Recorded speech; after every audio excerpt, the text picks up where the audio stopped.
Hello everyone, welcome to beginners bank. तो आज हम आपके लिए मॉडर्न हिस्ट्री का क्लास 2 लेकर आए हैं। आधुनिक इतिहास का क्लास 2। क्लास 1 को आप सबने पसंद किया, 100 लोगों ने उसे देखा, काफ़ी लाइक्स किए, कमेंट्स किए। इसके लिए मैं आपका तहे दिल से शुक्रिया करती हूँ। तो इसीलिए मैं क्लास 2 लेके आई हूँ और अगर आप इसी तरह पसंद करेंगे तो आगे आपको पूरा मॉडर्न हिस्ट्री में कवर कराऊंगी। तो चलिए शुरू करते हैं। पिछले वीडियो में हमने जो यूरोपीय भारत में आए उनके आने के क्रम को देखा था और कैसे कैसे उन्होंने कंपनी बनाई, तो उन कंपनी के क्रम को भी देखा था।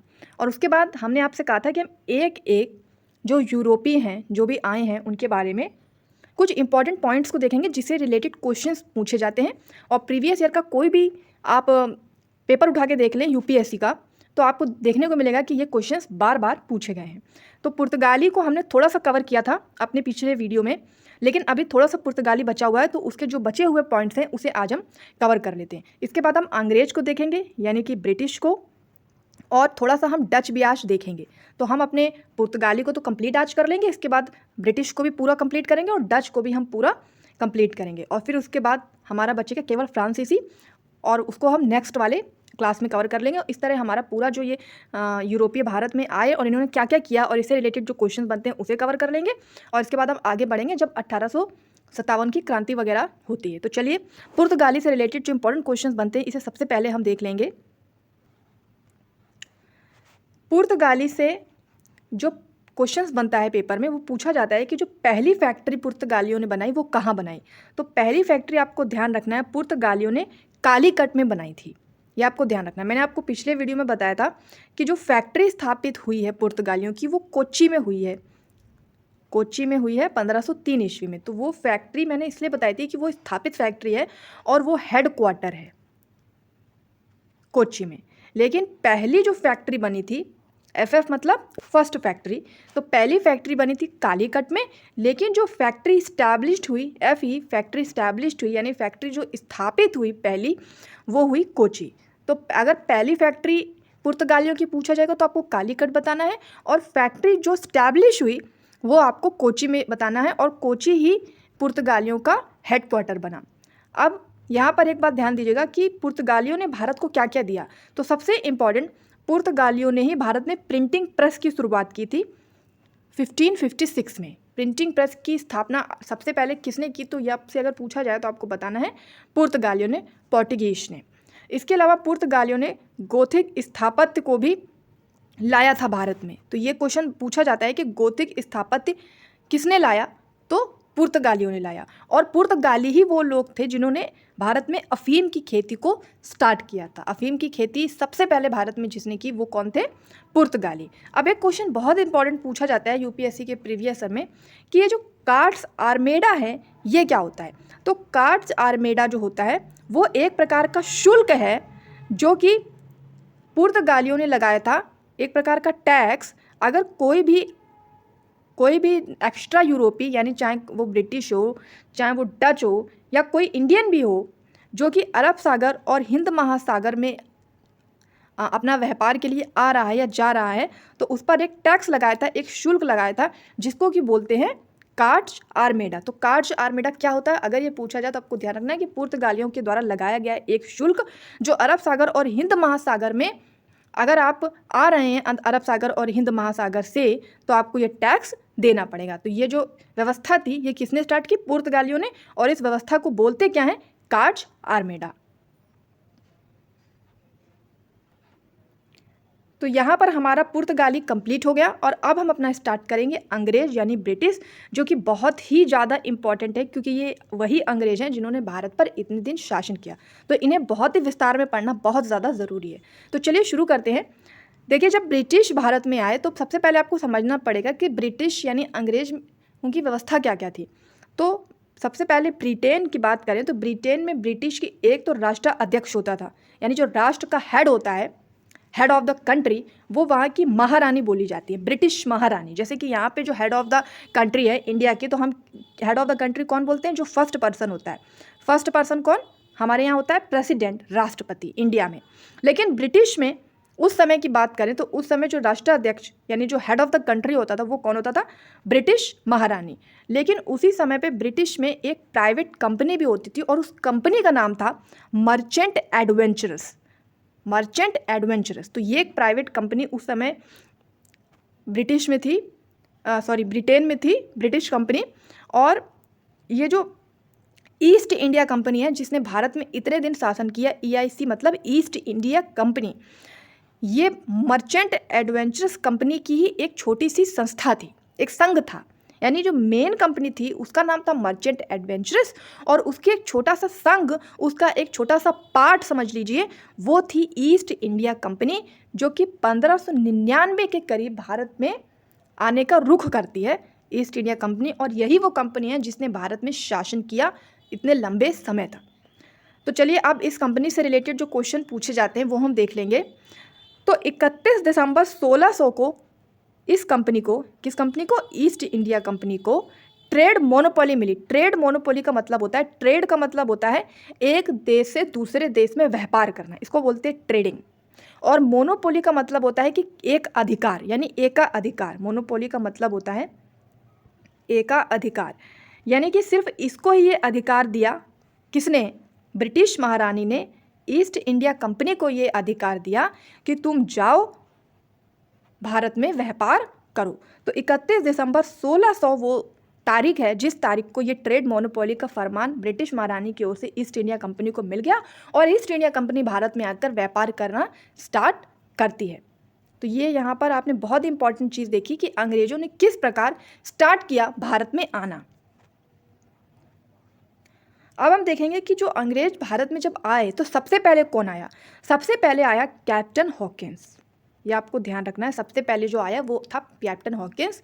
1608 ईस्वी में आया और ये हेक्टर नामक जहाज पर आया था। तो एक हेक्टर नामक जहाज पर आया था और जो जहाज पे जो लोग हेड होते हैं उन्हें क्या बोलते हैं? कैप्टन बोलते हैं, इसीलिए इसका नाम है कैप्टन हॉकिंस।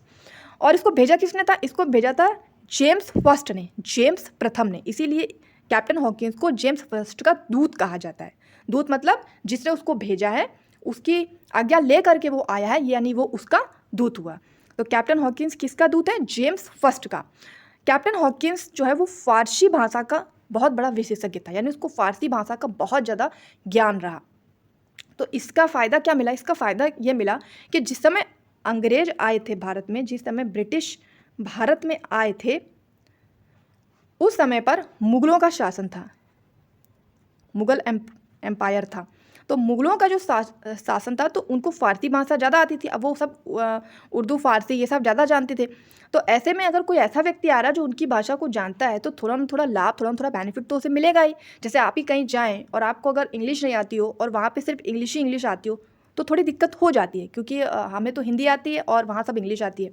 ऐसा जब आप बाहर की सिटीज़, बाहर की कंट्रीज़ में जाते हैं तो आप फेस करते हैं। या और किसी कंट्री में जाते हैं जहाँ पे इंग्लिश और हिंदी दोनों ही नहीं आती, कोई तीसरी लैंग्वेज ही आती है, तो बहुत प्रॉब्लम होती है। लेकिन अगर आपको मान लीजिए वो लैंग्वेज आती है तो आपको बहुत आराम होगा, बहुत सहूलियत होगी। तो उसी प्रकार कैप्टन हॉकिंस जब भारत आया तो उसको इतनी प्रॉब्लम नहीं हो रही थी, क्योंकि वो फ़ारसी भाषा का विशेषज्ञ था, वो फ़ारसी भाषा को जानता था।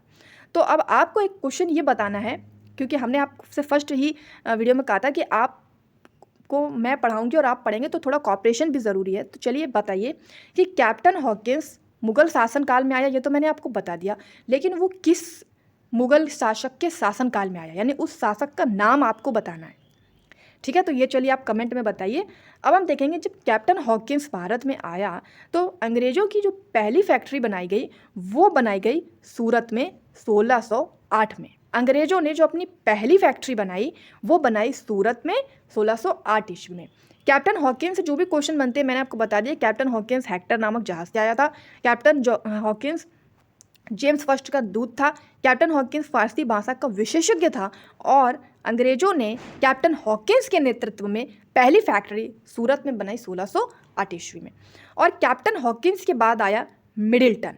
मिडिल्टन आया 1611 में और मिडिल्टन के बाद आया सर थॉमस रो 1615 में। तो मिडिल्टन से रिलेटेड क्वेश्चन एग्जाम में पूछे नहीं जाते, सिर्फ एक क्रम आपको पता होना चाहिए, इसलिए मैंने आपको बताया। लेकिन कैप्टन हॉकिंस से क्वेश्चन पूछे जाते हैं जो मैंने आपको बता दिए। सर थॉमस रो से भी क्वेश्चन पूछे जाते हैं, तो चलिए वो हम देख लेते हैं।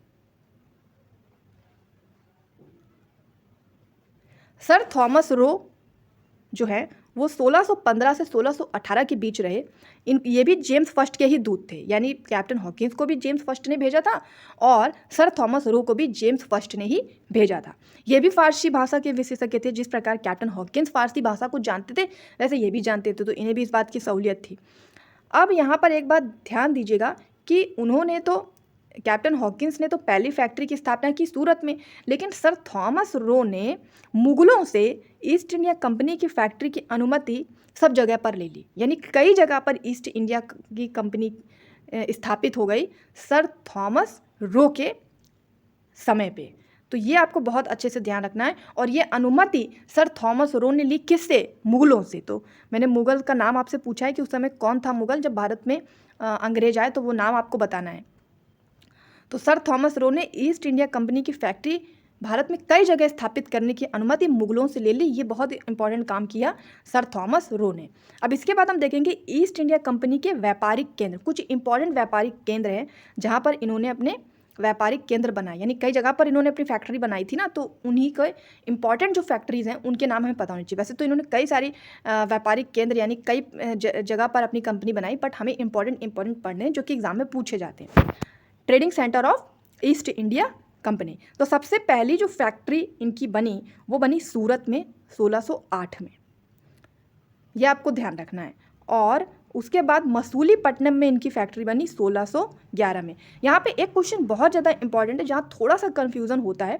देखिए, जब अंग्रेज भारत में आए तो उन्होंने पहले तो मसूलीपट्टनम में ही अपनी फैक्ट्री बनाना स्टार्ट किया था, लेकिन किसी कारण से वहाँ पर ये फैक्ट्री पूरी बन नहीं पाई, बीच में आधी रुक गया ये काम। तो बाद में उन्होंने सूरत में अपनी फैक्ट्री बना ली।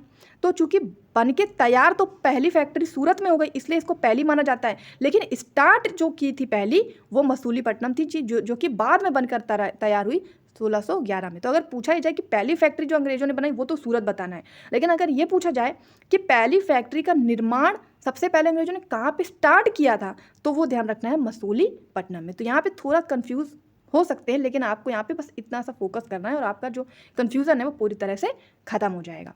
अगर अभी तक आपको क्लास अच्छी लगी है, पसंद आई है, मेरा पढ़ाने का तरीका अच्छा लगा है, तो कृपया वीडियो को लाइक ज़रूर कर दीजिए। चलिए अब आगे देखते हैं कि सूरत में बनी, सूरत के बाद मसूलीपट्टनम में बनी, उसके बाद बनी इनकी फैक्ट्री या इनको व्यापारिक केंद्र बोल लीजिए या इनको ट्रेडिंग सेंटर बोल लीजिए, वो बनी मद्रास में। और मद्रास इनका हेडक्वार्टर रहा, ये ध्यान रखना है, मद्रास इनका हेडक्वार्टर रहा। अब ये मत सोचिएगा कि पहली फैक्ट्री सूरत में बनाई थी तो सूरत ही हेडक्वार्टर हो गया। हेडक्वार्टर अलग चीज़ है, जो हेडक्वार्टर बनाया वो बनाया मद्रास में 1639 ईस्वी में, 1639 में। और इसी मद्रास में इन्होंने एक किला बनाया, उस किले का नाम रखा फोर्ट सेंट जॉर्ज। तो ये ध्यान रखना है, क्वेश्चन पूछा जा सकता है कि फोर्ट सेंट जॉर्ज जो किला है वो अंग्रेजों ने बनवाया कहाँ पर, तो आपको ध्यान रखना है मद्रास में 1639 में। मद्रास के बाद इनकी व्यापारिक केंद्र बना बालासोर में 1633 में, और बालासोर के बाद बना हुगली में 1651 में। अब ये हुगली भी बहुत इंपॉर्टेंट है, इसलिए इंपॉर्टेंट है क्योंकि यहाँ पर भी एक किले का निर्माण कराया गया, जिस किले का नाम रखा गया फोर्ट विलियम। अब ध्यान यहाँ पे देना है कि एक उस समय पे, यानी जिस टाइम पे अंग्रेज आए थे उस समय पे 1600 के समय पे एक शहर होता था भारत में सूतानाटी, एक होता था कालीकाता और एक होता था गोविंदपुरी। इन तीनों को मिला करके फोर्ट विलियम किले का निर्माण कराया गया। ये ध्यान रखना है आपको, क्वेश्चन कभी कभी बहुत अगर हार्ड पूछना होता है तो पूछ लेता है। तो यहाँ पे ये ध्यान रखना है आपको कि सूतानाटी जो जगह थी, कालीकाटा और गोविंदपुरी, इन तीनों जगह को मिला करके फोर्ट विलियम किले का निर्माण किया गया, जो कि आज के समय में कलकत्ता है। जो फोर्ट विलियम बना ना, ये तीन शहर को मिला के, यही तीनों शहर मिला के जो फोर्ट विलियम बना वो आज की डेट में कलकत्ता के रूप में जाना जाता है। कलकत्ता जिसको हम जानते हैं वो उस समय का फोर्ट विलियम था। समझ गए आप? तो ये हमने जो अंग्रेजों ने अपनी कंपनियां बनाई, अपने व्यापारिक केंद्र बनाए, उसका एक क्रम देखा। पहले सूरत में, फिर मसूलीपट्टनम में, फिर मद्रास में जिसमें उन्होंने हेडक्वार्टर बनाया और एक किला खोला, फिर बालासोर में, फिर हुगली में, और हुगली में भी उन्होंने एक किला खोला जो कि आज के समय का कलकत्ता है। अब हम एक क्वेश्चन देखेंगे जो कि बहुत इंपॉर्टेंट है और कई एग्जाम में मैंने देखा है जो पूछा जाता है कि दस्तक क्या होता है। देखिए, दस्तक जो है वो बहुत ही एक सामान्य सी चीज़ है कि एक फ्री ट्रेड फैसिलिटी है जो कि ईस्ट इंडिया कंपनी EIC को दी गई, किसके द्वारा? मुगल एम्परर फ़र्रुखशियर के द्वारा। बस आपको ये ध्यान रखना है। यानी कहने का मतलब इसमें ये है कि फ़र्रुखशियर ने एक फरमान दे दिया इस कंपनी को, ईस्ट इंडिया कंपनी को, कि वो भारत में फ्री व्यापार कर सकता है। यानी कोई शुल्क नहीं लिया जाएगा, बिना शुल्क के वे आराम से व्यापार करें। जैसे मान लीजिए आपको कहीं दुकान खोलनी है तो आपको रेंट देना पड़ता है, तभी तो आप दुकान चला पाते हो। लेकिन ये फ़र्रुखशियर ने क्या किया कि अंग्रेज़ों से कह दिया कि हम आपको फ्री ट्रेड फैसिलिटी दे रहे हैं, यानी कि आप मुफ्त में भारत में व्यापार कीजिए, इसका आपसे कोई शुल्क नहीं लिया जाएगा। इसी को कहा जाता है दस्तक, फ्री ट्रेड फैसिलिटी, जो कि EIC कंपनी को दी गई, किसके द्वारा? फ्रॉम मुगल एम्परर फ़र्रुखशियर के द्वारा। तो ये हमने अंग्रेज़ों से रिलेटेड यानी ब्रिटिश से रिलेटेड कुछ इंपॉर्टेंट फैक्ट्स को समझा, इंपॉर्टेंट चीज़ों को समझा जो हमारे एग्जाम के प्रोस्पेक्टिव से बहुत ज़्यादा इंपॉर्टेंट है। अब इसके बाद हम देखेंगे डच के बारे में। उसके बाद डच हम देखते हैं कि डच में जो सबसे पहला डच यात्री भारत आया, सबसे पहले नंबर पे आया, उसका नाम है कार्नेलिस डी हाउटमैन। तो अगर एक क्वेश्चन पूछा जाए कि जो सबसे पहला डच आया उसका नाम क्या था, तो आपको ध्यान रखना है कार्नेलिस डी हाउटमैन। कब आया? 1595 में, 1595 में। सन आप परेशान मत होइए, सन आप बार बार देखेंगे तो आपको थोड़ा ना थोड़ा दिमाग में हो जाएगा और आपको वहाँ पे टिकी करना है तो आपको समझ में आ जाएगा। नेम पे आपको फोकस करना है, क्योंकि नेम अगर भूल गए तो प्रॉब्लम हो जाएगी आपको, इसलिए नेम पे आपको थोड़ा ज़्यादा ध्यान देना है। सन का ज़्यादा हेडिक नहीं लेना है, थोड़ा याद हो जाए तो अच्छा है, थोड़ा नहीं भी याद होगा तो जब बार बार देखेंगे तो माइंड में ऑटोमेटिक सेट हो जाएगा। तो चलिए, डच को हमने पहला तो देख लिया कि जो पहले नंबर पर डच आया उसका नाम था कार्नेलिस डी हाउटमैन और वो 1595 में आया भारत। अब आगे देखते हैं, 1602 में डच ईस्ट इंडिया कंपनी की स्थापना हुई। भाई डच आएंगे तो वो भी तो अपनी कंपनी बनाएंगे, तो डच ईस्ट इंडिया कंपनी बनी और ये डच संसद ने बनाई थी। इस जो डच की कंपनी थी, डच ईस्ट इंडिया कंपनी, ये डच की संसद ने बनाई थी। तो जाहिर सी बात है कि जब डच की संसद बना रही है तो ये एक सरकारी कंपनी हुई, गवर्नमेंट कंपनी हुई। ये आपको यहाँ पे ध्यान देना है। लेकिन जो डचों का जो मेन इंटरेस्ट था, यानी जो इनका मुख्य रुचि थी, वो किस में थी? वो थी इंडोनेशिया में। इंडोनेशिया में क्यों थी? इंडोनेशिया में इसलिए थी क्योंकि इंडोनेशिया एक उष्णकटिबंधीय देश है और वहाँ पर मसाले भारत से भी ज़्यादा अधिक मात्रा में उगते हैं और उनका मेन फोकस मसालों के व्यापार पे ही था, डचों का। इसलिए वो भारत से ज़्यादा इंडोनेशिया पे फोकस करते थे मसालों के लिए। लेकिन चूंकि अब भारत तो वो आए थे, थोड़ा व्यापार तो उन्हें भारत में करना ही था। हालांकि ज़्यादा लंबे समय तक उनका व्यापार चला नहीं, क्योंकि सबसे ज़्यादा जो भारत ने व्यापार किया है वो तो अंग्रेज़ों ने ही किया है और बाद में फिर उन्होंने शासन भी किया है।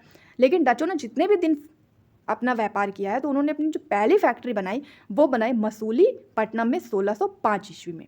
1595 में तो आए थे पहला यात्री और 1605 में उन्होंने मसूलीपट्टनम में पहली फैक्ट्री बनवा ली और इनका जो हेड क्वार्टर बना वो बना नागपट्टनम में। ये ध्यान रखना है, मसूलीपट्टनम में पहली फैक्ट्री बनी और हेड क्वार्टर बना नागपट्टनम में। तो ये डचों की बात हम कर रहे हैं, आप ध्यान रखिएगा। अब यहाँ पर मैं एक सवाल आपसे और करूँ।